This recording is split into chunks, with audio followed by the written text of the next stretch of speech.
So I had just recorded my video about the best newest releases, talking about the newest Guerlain quad. And then I saw the swatches and my gosh, they spoiled them.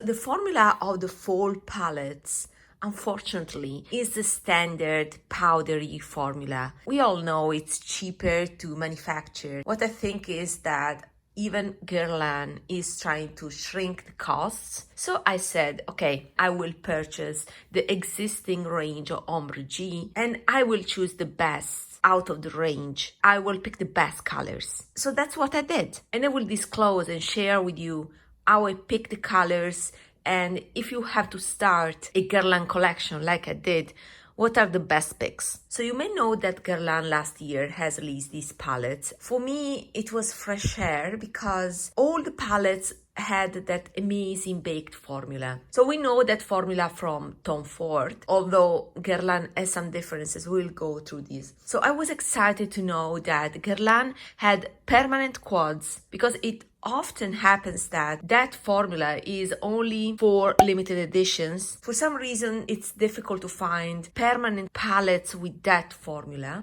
It's very expensive to produce, apparently. There are some brands like Charlotte Tilbury that has reduced the amount of that baked formula to just 1 pen out of the 4. Other brands like Chanel or Dior provide that formula in limited editions. So it was exciting to see that Guerlain opted for that baked formula in their core range. I was most attracted by Imperial Moon, also because I've seen on Mariam. Guys, I can recognize on her when she uses Guerlain. She was actually the enabler that made me purchase these palettes.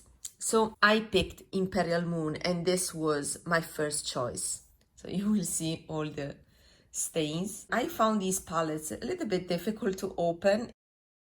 This was the first palette I knew I wanted. For me, this is a little bit too cool toned, especially these 2 shades at the top. Mariam pulls them off beautifully, but for me, I can't pull off grays. But I was interested in this one, and also this one I think is a nice color. The difference compared to Tom Ford is that there's a variety of finishes here. You have more sparkly finish. I think this one is more sparkly. These are 2 more matte formula, more satin matte. This is a metallic, satin metallic. But the powerfulness of these eyeshadows is that they are smooth thanks to the formula. The baked formula makes them so smooth that are young looking. And this is what I look for in eyeshadows. I would like eyeshadows to enhance my natural features, but I find that sometimes, especially when it comes to shiny metallic eyeshadows, they age me because they emphasize the texture. And I don't find myself to have particularly texture eyelids, but still I can notice that I much prefer matte compared to shimmers because of that granularity that I see in shimmer formulas. There are only a few exceptions. One is Suku, Surat, Japanese slurred liquid formula. And one is Baked Gelée, again another liquid formula. This is a gel to powder formula.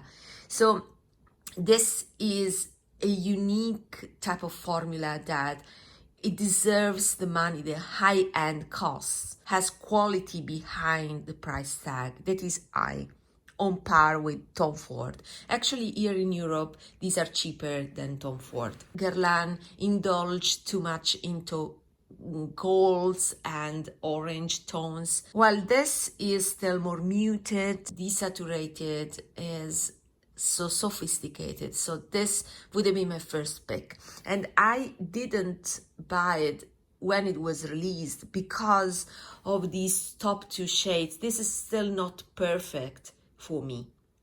I wish there was a brown instead of the black, and I wish this was a tad warmer, something more unusual than a standard silver eyeshadow. But they are beautiful layered. Another powerful feature of quality of this quad, of these eyeshadows is that they can be layered. This is the editing me after a full day with these eyeshadows at work. They are beautiful, so subtle.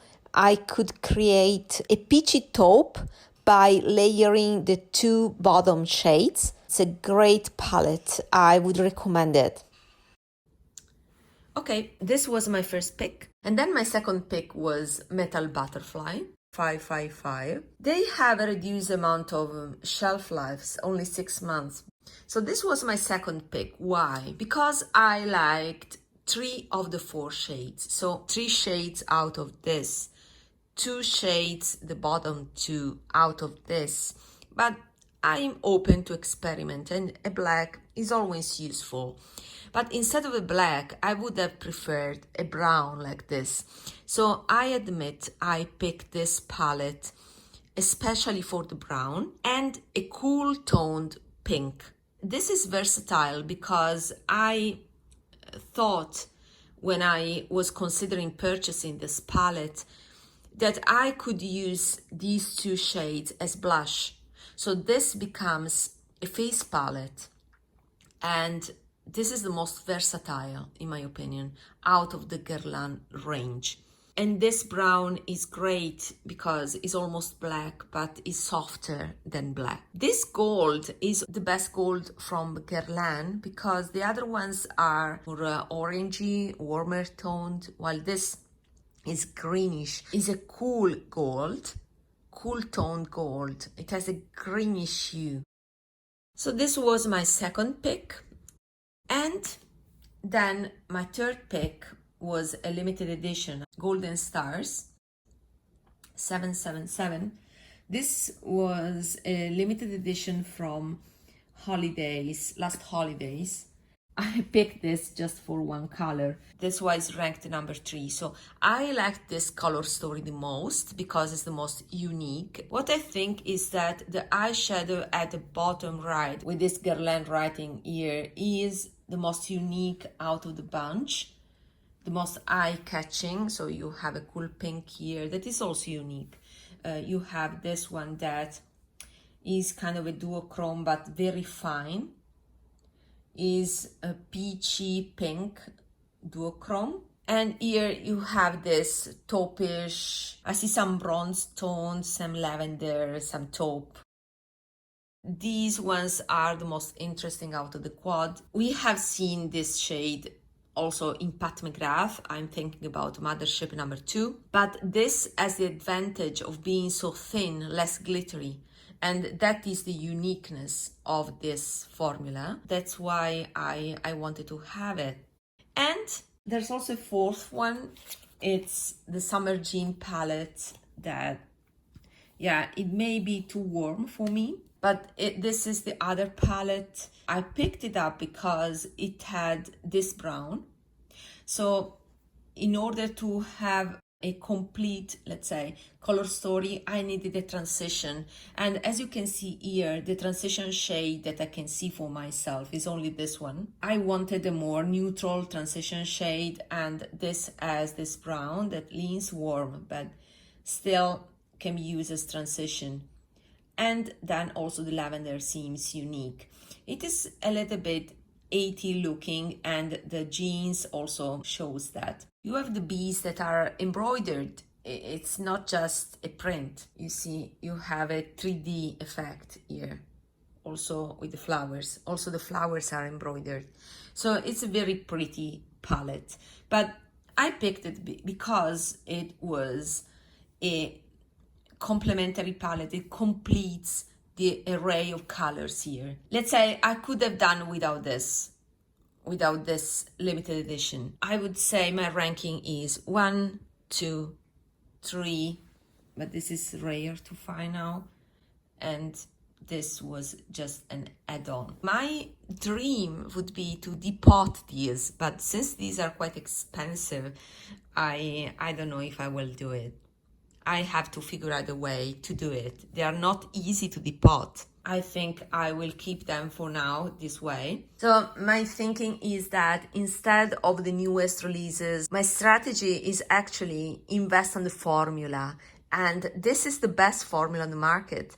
And that's why sometimes the new is not the best. I think I will wait on the newest Pat McGrath quad. That has a nice formula, but this is superior. Okay, so see you in my next video. Bye bye.